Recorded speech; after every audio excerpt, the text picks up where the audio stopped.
Depuis lundi, les U20 féminines sont réunies à Clairefontaine. Un rassemblement qui marque le coup d'envoi de la préparation pour le mondial, qui se disputera au mois d'août au Canada. À un peu moins de 6 mois du début de l'épreuve, Gilles Ekem nous explique les objectifs de ce premier stage. Ouais, c'est le premier stage où j'ai l'opportunité de rassembler les 94 qui font partie du groupe des U20, c'est les plus anciennes du groupe. Donc pour moi c'était surtout prendre de leurs nouvelles, voir où elles en sont par rapport à leur club, par rapport à leur état de forme. Et puis de revoir aussi de nouvelles joueuses. J'ai hâte d'y être parce que ce que l'on a vécu au Pays de Galles sur un championnat d'Europe était assez exceptionnel. Donc j'espère qu'on aura les mêmes plaisirs à participer à cette Coupe du Monde et surtout qu'on sera aussi performant ou au moins qu'on sera fier après notre parcours de ce que l'on aura fait.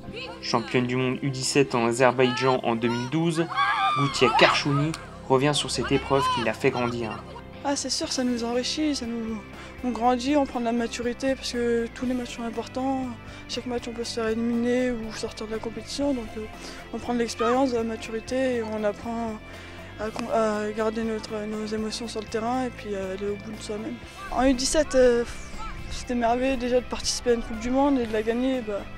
C'est rare de vivre des moments comme ça, donc essayer d'en revivre de nouveau, c'est merveilleux. Donc, le but c'est d'aller au bout pour la Coupe du Monde U20. Mercredi après-midi, un match amical était programmé face au PSG.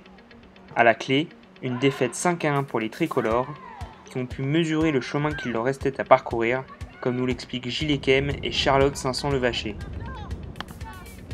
Je trouve qu'on a eu un petit peu mal à se trouver parce qu'on n'a pas l'habitude de jouer ensemble, il y a des nouvelles, mais après on le travaille à l'entraînement par les systèmes de jeu et au fur et à mesure on va avoir une progression qui va nous permettre de rivaliser avec Paris.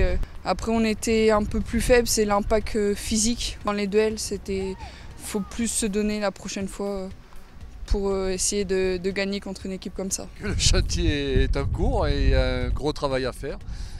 Satisfait du match, pas du résultat parce que il n'est pas en notre faveur, mais c'est surtout du fait que je vais pouvoir faire prendre conscience aux filles que le chemin est encore long vers le Canada et qu'il va falloir très certainement se remettre en question parce que voilà, dans ces conditions-là, on aura du mal à exister.